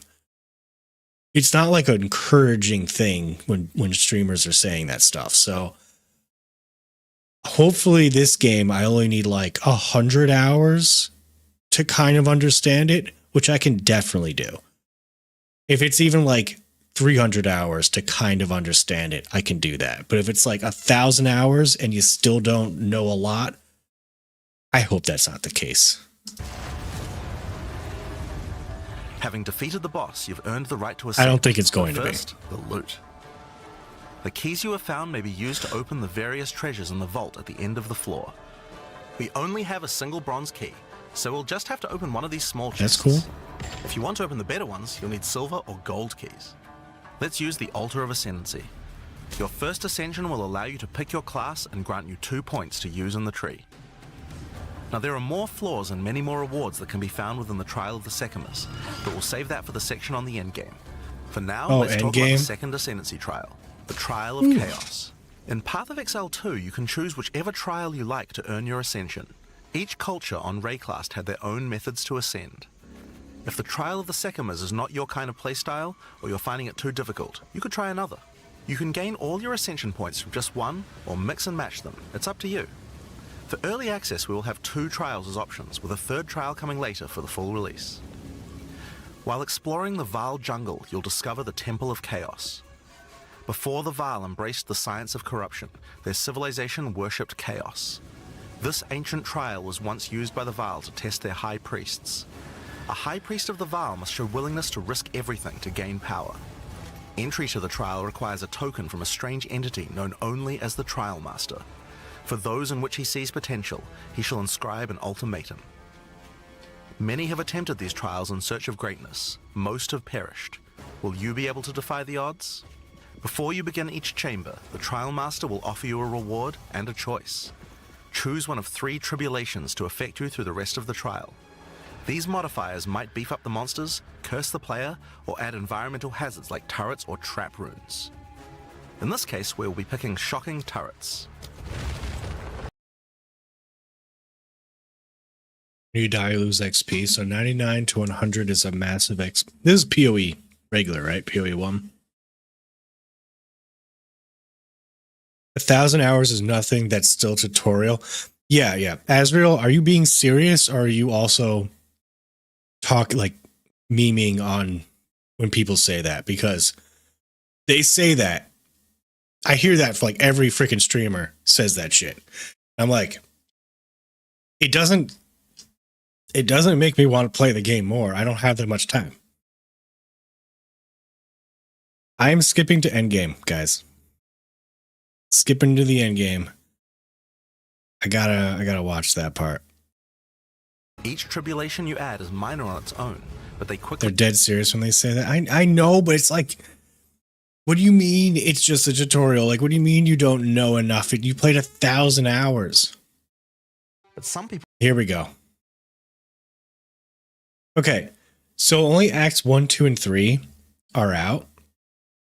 And 4, 5, and 6, they decided they're going to wait to make that because they wanted to launch early access with good endgame. Because there's a lot of games that come out that don't have good endgame, but they have the axe. And then when you get to the endgame, there's nothing there. There might have been a game that came out last year like that. And they just artificially made leveling harder. They didn't want to do that in PoE, and they're like, okay, there's actually some good end game. So I'm happy they did that. I don't need Act 4, 5, and 6. In fact, I'm okay skipping the acts. Let me just get to the end game. People would argue that the end game is where the game truly begins. Yes. Oh. Something that happens almost every time a new action RPG launches is people saying there isn't enough end-game content. Oh, he's literally saying it. Well, this is what I heard this from. That in PoE 2, people don't feel that way. And we actually only changed our development priority for this recently. The first 3 acts of PoE 2 already take around 25 hours to complete if you're a new player. This is already a pretty significant campaign. On the other hand, people spend hundreds of hours in endgame each league. We realized that finishing the rest of the campaign for early access was actually a bad idea. Instead of having acts 4 to 6 in early access, we could concentrate on endgame and make that great. For new players, a 25-hour campaign is already a huge game with lots of content. But for existing action RPG players, what you mostly care about is all the endgame challenges to overcome. So several months ago, we switched the entire development team's focus over to making endgame content. At the start of early access, there'll be 50 bosses and around 400 monster types. But the great thing is that the rest of the game is 80% there. Yeah, 25 hours is still a lot, but that's your first playthrough. And for an average player, I don't think it's going to be that long, but it's just 3 acts. We'll be fine. We'll get done with it in a week. We'll be adding content to roughly double the size of the game during early access and into release. Now, in order to make the endgame happen at the same character level as what it would be after we added the rest of the acts. Okay, this is what I'm curious with. We've added a second difficulty level called Cruel, where you repeat the campaign with all that's cool. All the monsters and bosses leveled up. And of course, new rewards. I mean, do I want to do the campaign a second time? I wonder if you have to beat Acts 1 through 3 on Cruel difficulty to even unlock Endgame, or you can just jump into Endgame early if your build is good enough. You can kind of think of it as like a new game plus. It's also a lot faster to get through the content the second time as your player speed increases. Great. That will take you to around level 65, where the endgame begins. Once we add the remaining 3 acts, we'll be removing Cruel difficulty. Something tells me they're going to bring back Cruel difficulty. That seems too cool of an idea. So you'll progress straight from the end of Act 6 to endgame. But what is the endgame? To explain that, I'll hand over to Mark. He can tell you all about it. All right, Mark. Hi, I'm Mark Roberts. I'm sorry.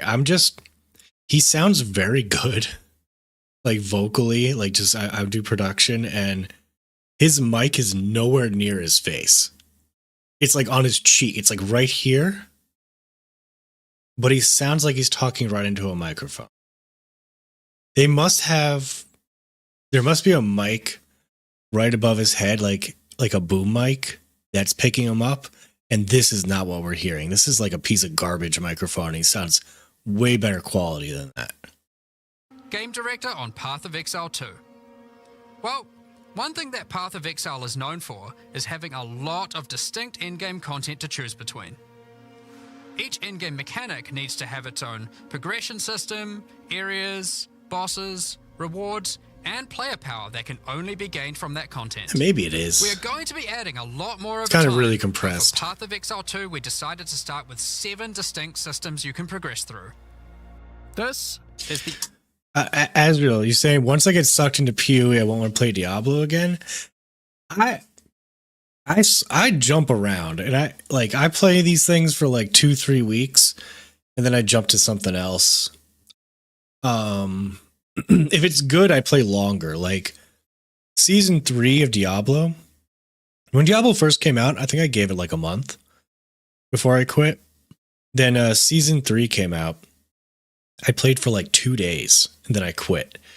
Season 4 came out. I played that for like 3 weeks. It was like, oh, okay, that was pretty good. 5 was just like not much added. Played for 2 weeks. Guys, I Vessels of Hatred, I played really a lot for about 8 days. Then they nerfed the dodge build, which the entire 8 days, I played more than I usually normally play. I pumped all of my resources into the dodge build. I completed the campaign, I completed the honor system, and all that extra materials I pumped into my dodge build. They nerfed it, and I had literally no resources. And I quit. I quit after that. That's my story. Oh yeah, let's Endgame. We are going to be adding a lot more over time, but for Path of Exile 2, we decided to start with 7 distinct Oh my systems. god, Vic Jang. Hey dude, how's it going, man? Just had to say a quick hi because you're like a MVP. You can progress. Also, Vic, are you playing PoE 2? And what class are you going? In fact, what class is everyone going? Because I am very curious. I have no idea. I see people saying Witch is their favorite, Sorcerer is their favorite, Monk's their favorite. No one likes Ranger. I've seen some Mercenaries too. Really just Ranger people don't like. Through. This is the Atlas, and it serves as the core of the endgame for Path of Exile 2. It's infinite and expands in all directions. Now, we are not going to spoil the plot too much here, but corruption from the beast has blighted Mercenary, the land, nice. and your objective is to help fight it. In the center of the Atlas, you will find the Ziggurat, a temple in which the Val research the fundamentals of space and time. I always thought it was Ziggurat. Ziggurat. Maybe it's like a... whatever. Here, we can open portals to nearby locations and begin cleansing corruption and finding resources. In order to power the portal device, we will need waystones. Each waystone has a tier which will determine the level Another of the tree, monsters that yes. you will face. To go to an area, simply click one that is adjacent to an area that you have already completed. Insert the waystone and click Traverse. Portals will open, allowing you and your party to travel to the area you have selected. Okay, there's 6 portals. I heard about this. So do you have 6 deaths? All the areas in the endgame feel distinct from the locations in the campaign. Oh my god. Who is this? This is my fucking dodge build. Click Traverse. What is Portals will that? open, allowing you Is that and the your monk? party to travel to the area you have selected. All the This is why people like Monk. This clip right here. It looks like a fucking monk. areas in the endgame Yeah, it's got a staff. It is the monk. feel distinct. Can I tell what Ascendancy it is though? Can't. from the locations in the campaign, and we have dialed the randomization up to 11. The All right, was that a cooldown you move? and your party to Sorry, travel guys. to the area you have selected. All the areas in the endgame feel distinct from the locations in the campaign. Oh, it's a and we have cooldown dialed the move. This ability right here that you see that's still grayed out on the bottom right. Shit, that isn't a like. It's not really a build. It's just a cooldown move. Hey, Xathius, how's it going, dude? I'm actually watching it for the first time. I've listened to this stream like 3 times already. randomization up to So I've never actually seen it to see the intricacies. And I've seen people be obsessed with this Blink Strike build, but like it's actually a cooldown move. And who knows what the cooldown time is going to be. 11. The monster packs you will face in each map are totally random, and the combination of them can lead to some very interesting combat situations. There are over 400 monster types in early access, and they have a lot of varied and interesting abilities. Depending on which combinations you face, you might find some serious challenges. In order to cleanse the corruption from the area, you will need... Yeah, I think it is Flicker. That's what people are saying. It's Flicker Strike, but like I didn't even see the cooldown resetting after that. It could be like a freaking 2-minute cooldown, which sucks. That's a really long cooldown. need to defeat all the powerful rare and unique enemies in it. I doubt it's that long. It's Once probably you have 1 done minute, that, and it could the be area will reduced maybe marked to as 30 completed, seconds, and you will be hopefully. able to travel past it to progress deeper into the world. If you die, then the map can no longer be run, and you will have to find another way around to get to the areas behind it. There are also all kinds of other random encounters you might run into as you play maps. One such encounter are precursor artifacts. These are ancient, corrupting monuments that irradiate the monsters around them. The monsters that feed off the corruption are drawn to their power. If you defeat the monsters and cleanse the artifact, you will get a powerful temporary buff. Some of the buffs make you faster, others rain lightning or fire around you, and some even give you increased experience or help you find better items. You can also Okay. find strong boxes. These Looks like a enigmatic coffin. chests guard piles of treasure, but are always a trap. Monsters Always. lie in wait to attack you the moment. Guarded by a pack of magic monsters, contains 8 additional items, 3 rare items, 8% quality, whatever that means. Magic find? You open it, and the boxes often have mechanisms to unleash powerful spells or dangerous debuffs. There are different types of strong boxes containing different items, and you can even use your currency items to craft them on the fly, so you can optimize the content. But be careful of opening one you can't handle.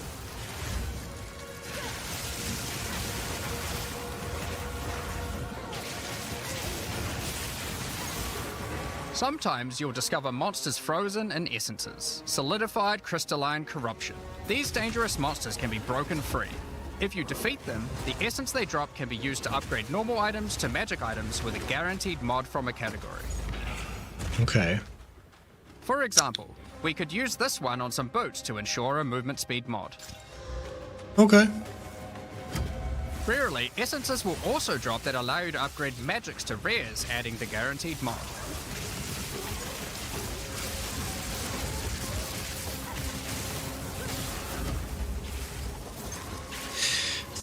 Upgrades a magic item to a rare item with 1 cold modifier. Hell yeah. This is incredibly powerful, since it Cold resistance? Use it on a weapon. allows you to get a second deterministic mod in your crafting projects. Combining these with the currencies that are commonly found in Rayclast for modifying items, and we can get a very nice pair of boots indeed. I guess it's like all you need is like fire resist, and all of your other gear is great, and you have 1 space free on your boots. Might as well get fire resist on your boots. And this is a guaranteed way of doing it. Fine, that's cool. It's a little bit like Last Epoch's shard system. Waystones, like all items, can also be crafted using your currency items. Adding prefix mods will improve the rewards, while suffix mods increase danger. The more dangerous a map is, the more waystones will drop. Adding mods to your waystones is key to progressing to higher tiers and sustaining them, but it will require you to take on larger challenges. There are a variety of factors you'll have to consider when crafting your waystones. Some maps will have higher density, some lower, some have more magic and rare chests, or monsters, some are more linear, and others more open. Make sure you explore and think about what makes certain maps good if you want to maximize your returns. As you cleanse corruption from higher and higher tiers of the Atlas, you will gain points that you can spend in the Atlas tree. This tree allows you to juice the danger and rewards of all areas in the endgame. You could increase the number of monsters, the number of rares, the number of precursor artifacts or strongboxes, even the quantity of item drops. As you explore the endgame world map, you'll notice various different biomes, from snow-capped mountains to dense jungle valleys. Most maps are restricted to certain biomes. As you continue to explore deeper into the Atlas, there are all sorts of things to discover. These cities are constructed by different peoples of Rayclast and have specific items that can be found there. These strange structures marked on the map don't appear to do anything for now. Perhaps you'll I wonder work if it's out an how to actual use them later. city. You might find unique maps like Untainted Paradise and Undisturbed Hey, Island Gardrobe, full how's of it going, beasts dude? that give an extreme amount of experience. You may Wait, even wait, find wait, that wait, they wait, use wait, them later. You might find unique maps like Untainted Paradise and Undisturbed. These strange structures marked on the map don't appear to do anything for now. Perhaps you'll work out how to use So there's a secret way of getting special treasure. them later. You might find 642% increased experience gain. unique maps like Untainted Paradise and Undisturbed Island full of beasts that give an extreme amount of experience. You may even find a lonely man just enjoying his Yeah, I'm hyped too, retirement who dude. will give you a unique item for free. In addition, What class you you can find going? special areas that would make a good spot to set up camp. Good old Untainted Clear these Paradise, areas of yep. their hostile inhabitants, and you'll be able to claim them as your own hideout. You can decorate your hideout as you see fit and invite various NPCs. Can you still brick your build?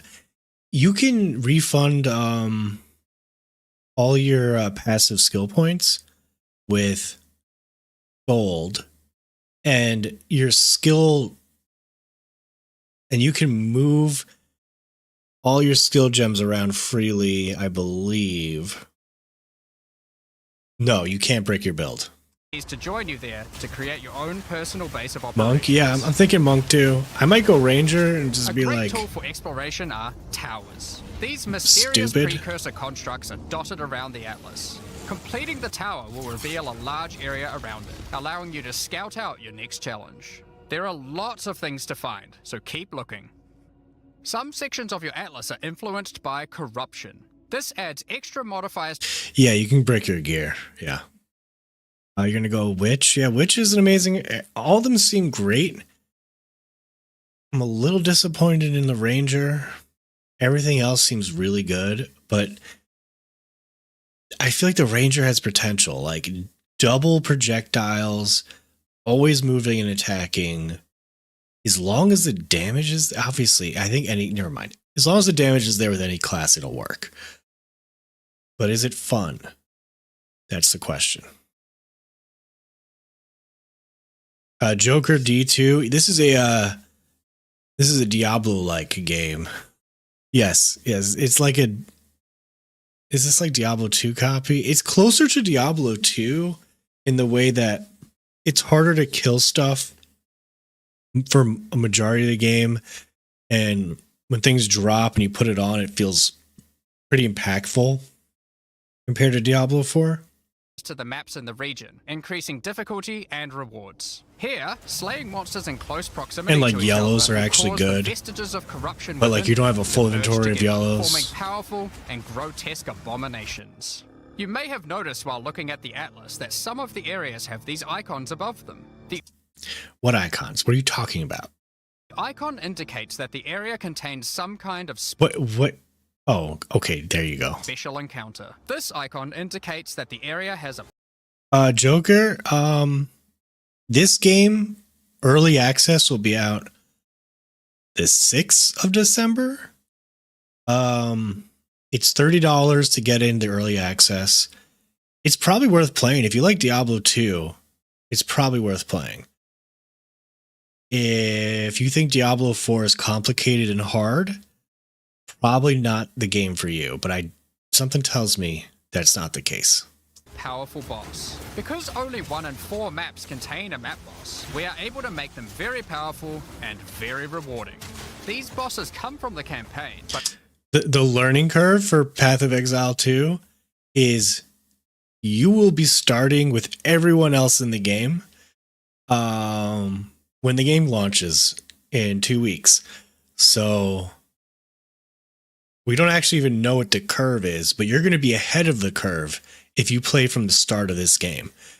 For anyone who's about to start playing this game day one, even if you don't get it right away, if you just play it a little bit now and then, you're going to be ahead of the curve. Like, people who go into PoE 1 right now for the first time, they're so far behind. For people who've been playing since the beginning, they know all the shit, even if they've only played a measly 2,000 hours, right, guys? You don't need to have played the first game, but there's a lot of names in this game that,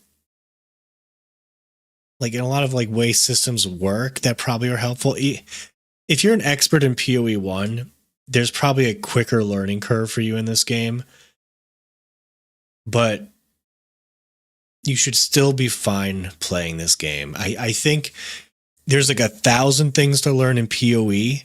There's maybe 100 things to learn in this game, and there's like 20 things to learn in Diablo. But have had their difficulty increased with changes to AI and some of their abilities. It's worth noting that because you can see where the bosses are, you can choose to take them on or avoid them. Yeah, Exatheus, it will take... I'm not even going to call them the fastest players, but streamers that are going to do a 48-hour marathon. If you're able to just play this game straight for 48 hours, you'll probably get to the end game after those 2 days. And then there are streamers that are going to be like, I'm going to go take my 4-hour nap and then come back up and play for another 24 hours. You can't compete with those people. I almost would say, oh God, sometimes it's like I don't even want to watch, and I just want to experience the game myself because it's so new that I don't know for sure. It's hard, but then it's like you're like, yeah, you're at work, or you're just chilling and you're just like, I want to see what they're doing, and I want to see what's good, and it's like the curiosity to see it, like, to watch the freaking game is like there, and you can't help yourself and you watch it anyway. I don't know. There's a big dilemma in my head on wanting to play this game and not know anything going into it, and then learning everything I possibly can and watching every stream possible. I'm probably gonna have to watch because I have to make videos on this stuff. I don't know. I'm going here. Let's keep watching this. Let me go back a little bit. But have had their difficulty increased with changes to AI and some of their abilities. It's worth noting that because you can see... I will say this. If you watch me streaming this game, I will be behind you guys. I will not be anywhere ahead. I'll be so far behind all the streamers that if you want to just spoiler-free watching sessions, feel free to stop by, because that's what my channel is about. See where the bosses are, you can choose to take them on or avoid them. If you do choose to hunt bosses, thanks for the follow, Joker D2, D2, man. Points for the boss That sell hunting it? section of the Atlas skill tree. The points here will allow you to specialize in boss killing, giving you much greater rewards for defeating them. For Dude, the each bosses different look type of good. content in the endgame, we are adding specialized trees. Okay, what is this? What is this? Another... What's this? Specialize in boss killing, giving you much greater rewards for defeating them. For each different type of content in the endgame, we are adding specialized trees in order to make it so you don't feel the need to respec your points when you change between different types of content. Okay, that's excellent. So, Infernal Hordes, it's all about killing waves of enemies. So let's just say this over here, if you play Diablo 4, this would be Infernal Horde tree, and it'd be like, you do increased AoE damage, you explode things when they die, you collect whatever the hell Infernal Orbs drop. Over here it'll be like bossing, it'll be like you do extra damage to elites and bosses, and I don't know what the hell this is. We will be showing you 7 Hey, of Necro these by the George. end of this presentation, so there is still a lot more to come. Bosses are not the only icon you will see on the Atlas. Let's take a look at one of the endgame systems, Breach. If you played PoE 1... I didn't play PoE 1, but I hear like a billion people talking about Breach. So let's find out. You might be familiar with Breach. Nah. For PoE 2, we have created sequels to several PoE 1 leagues. Okay, yeah, so if you played PoE 1, you will get familiar with the endgame easier than me. While the mechanic You guys will be explaining to me what the hell to do. Basically, people usually watch streamers and they're like, they have questions. I will have questions. is familiar, the monsters, bosses, rewards, and progression are all new. A breach is a tear in the fabric of reality. Opening it will allow you to see the demons and otherworldly monstrosities that lie in wait on this other plane of existence. By engaging with a breach, you'll create a bridge between their world and Rayclast. In order to keep the breach open, you will need to kill the demons that pour forth. Okay. The faster you can kill the monsters, the more monsters you will That's really cool. fight, and the more loot you will find. You can also find clasped hands that will open and drop more items if you run over them. These can be a good boost to the rewards of the breach, so keep an eye out. One of the rewards that you may find while fighting monsters from Breach are This explained Breach so more simple. Much simpler. Dude, it's late here. It's almost 3 a.m. I can't speak. You know what I'm trying to say. It's a great way of explaining it, dude. tablets. Tablets are special items that can be used with precursor towers to add more encounters to the Atlas. Breaches will drop breach tablets. Clicking on a completed tower will allow you to consume the Simpler. tablet to add Yes. more breaches Thank to you. areas within range of the tower. This makes all the content in the Atlas self-sustaining. Want to do more breaches? Find the tablets, add them to your towers, get more breaches, getting more tablets. Soon your Atlas will be covered in otherworldly domains. In addition, like all items in PoE, you can craft them. Use your currency to add mods to your 6 maps in range contain breaches. Breaches in your maps contain 1 additional clasped hand. tablets. Ooh, 15% increased rarity of items found in your maps. Magic Find. You add Magic Find to your maps. Allowing you to upgrade all the breaches in range. Tablets can have up to 2 mods. These mods do things like adding extra rare monsters, extra clasped hands, or even monster density of breaches, allowing you to keep them open longer. Often you will find multiple towers near to each other with overlapping areas of effect. This can allow you to rarely juice the mechanic by stacking. Yeah, that'd be great. If they had this, like, if you like go to your like help menu and they say breaches and you click it, I want to hear this guy explain it to me with this video. That would be freaking amazing, except they probably won't do that because that would bloat the file size a lot if they have that for every mechanic in the game. Stacking the mods from multiple tablets. In your fight to hold the breach demons at bay, you may want to use the powers Okay, of their text world and against images them. would be good for Each file in-game size. mechanic always has player power that can only be gained from that mechanic, and Breach is no different. In Breach, you will find catalysts, items that can increase the quality of rings and amulets by improving specific mobs. You can also find Breach Rings, a special base type that can have its quality improved by catalysts up to 50%. In this case, you could create a ring with around 170 life. Breach Rings can become some of the strongest rings in the game, giving you some good motivation to face the demon hordes. In addition, each endgame mechanic needs to have a pinnacle endgame encounter. While killing Breach monsters, you may find Breach Splinters. Collect enough of these and you'll be able to create a... You know, this is an online game. Is there an offline mode? I don't know if there's an offline mode. I would assume so. And yeah, you can definitely play with your friends in this game. That'd be ridiculous if you can't. Breach Stone. No offline mode? Huh. Okay. That means they probably can patch easier and faster if there's any upside to that, because they can keep a lot of things on client side that way. Okay, online only. Got it. Something tells me when they do cross-play games, online only just simplifies so much. Also, you can hack games a lot easier when there's offline. Using a Vaal technology called the Realm Gate, you can use your Breachstone to access their domain and bring the fight to them. In this twisted domain, you will find nothing but a single massive breach. Triggering it will reveal hordes of breach inhabitants.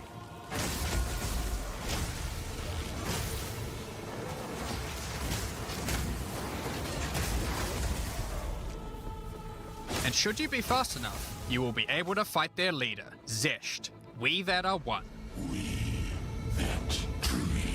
Zesht.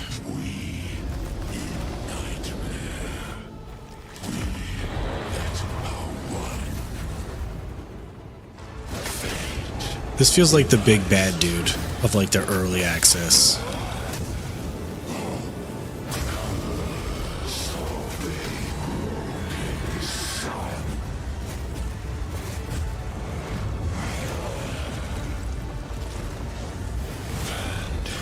It's not the big bad dude? Pinnacle encounters of PoE 2. We won't be showing the rest of them.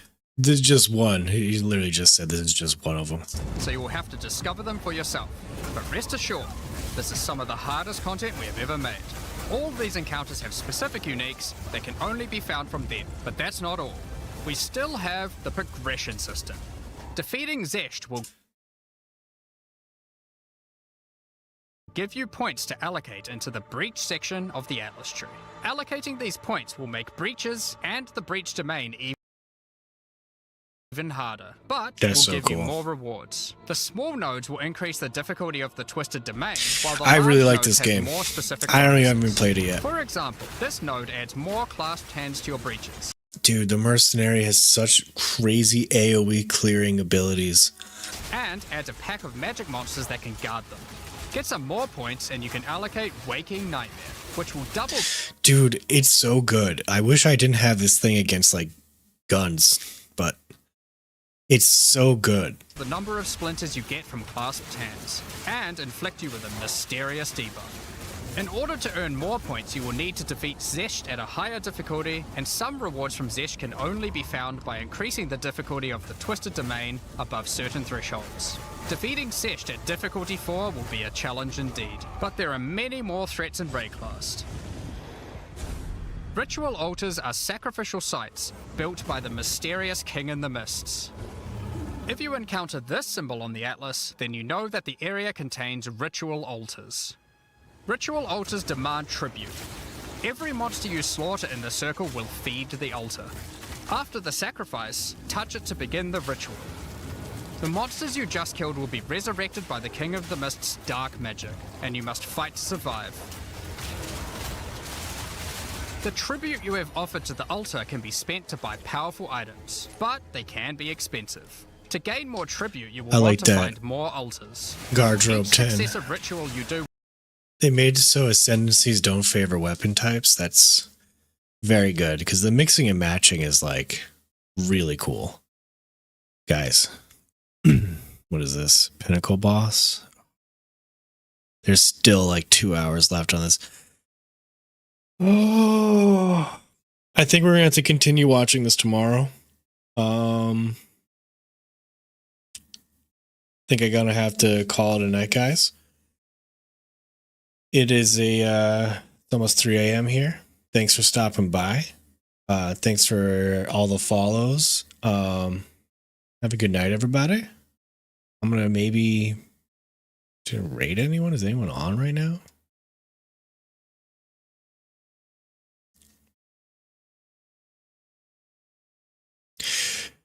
No, I'm gonna leave you hanging. Have a good one, guys. Thanks again. See you maybe tomorrow night. Have fun in PoE 2. There's just a 2.5 hour talk at the end. Hold on a second.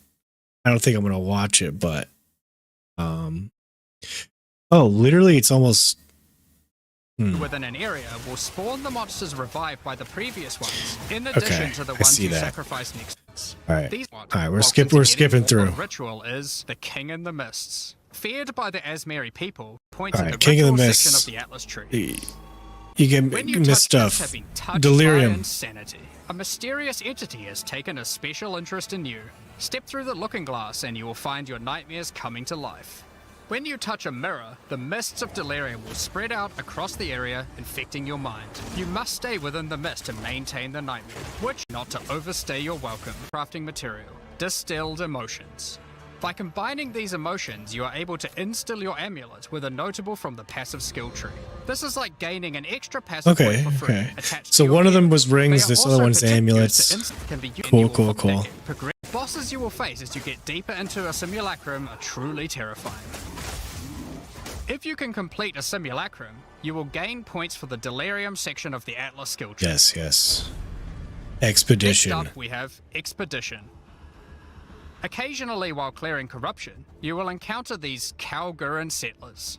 The Kalgurans have discovered ancient burial sites with lost Oh, these? Vermisium artifacts, and they want I you to remember help dig this them from up PoE. with explosives. Is it the same the thing? Kalgurans have marked the locations where the relics can be found. Yeah. Clean up before you, which will It's- further anger the restless dead. Each one you blow up will make the subsequent. You can also find tablets to increase the number of expeditions and the rewards. These Okay. are special maps full of buried treasure and relics. But be careful, many remnants have mods that can really brick your build, so you will probably want to avoid. Yeah, it these. looks It's identical. the point when you get to Endgame 2. Just like the other Endgame systems, they also have progression mechanics, which you free normal. So other types of jewels that don't provide any bonuses themselves. Endgame but trials affect get you others jewels. with the merit of the Cool. trial Okay. becoming a full item. Go through increase single run. Step of your craft, but it's also the most impactful one. For example, if you use Okay, alchemists, corrupted gear. corruption prevents an item from being modified further. So Okay, so corrupted, you make your perfect item, then you throw this corruption thing on it, and it could like give you a crazy boost, or it could screw everything over. it has to be the last step of your craft, but it's also the most impactful one. For example, if you use one on your body armor, it might add a new powerful enchantment, or it might re-roll up to half of its modifiers. There you go. Allowing for that you can sacrifice rituals and blood game content, there is of course a pinnacle boss. The final Pinnacle chamber boss. will drop keys to this mysterious door. Some Oh, say they have Uber Diablo. Okay. Multiple keys needed, unlock a door or whatever. There's an Uber boss. this is where the Trial Master himself resides. Perhaps you are willing to take the risk to find out. Had enough yet? Because there is still just one more thing. The most difficult content in Path of Exile 2. Here we While go. mapping, you might come across this fortress that has emerged from underground, surrounded by an enormous maze riddled with danger. Is the maze preventing something from getting in, or something getting out? This fortress is of ancient origin, and its construction has similarities to the towers and tablets that you have been using on your journey through the endgame. It is clear from the entrance that there are 3 keys required to enter. Yeah, this is Local the 3 key factions are thing. vying Got for it. access to the fortress in order to seize the power they believe will be inside. Each of the faction's leaders have managed to get their hands on one of the keys, so you will need to enter. Local factions are vying for access to the fortress in order to seize the power they So this right here, this looks like one of the areas where you get a key in Diablo 2. believe will be inside. But in order to fight him, you will first need to defeat their 2 lieutenants in the adjacent zones. Yep. We aren't going to spoil it as we can't wait to see you guys. Nah, they can't As you spoil can it. see, this thing PoE supporters who have spent more than Oh, 400 okay, yeah. So support packs. Give us money. You get a ton of stuff. All cosmetics. Cool looking armor. You get this kiwi bird, and each cosmetic pack gets a cooler kiwi bird. You get tons of points to get stash tabs. That's it. And it's like $480 for the most expensive one, $30 for the cheapest one. All right, guys. That's it for me. Have a good night. I am going to stop streaming.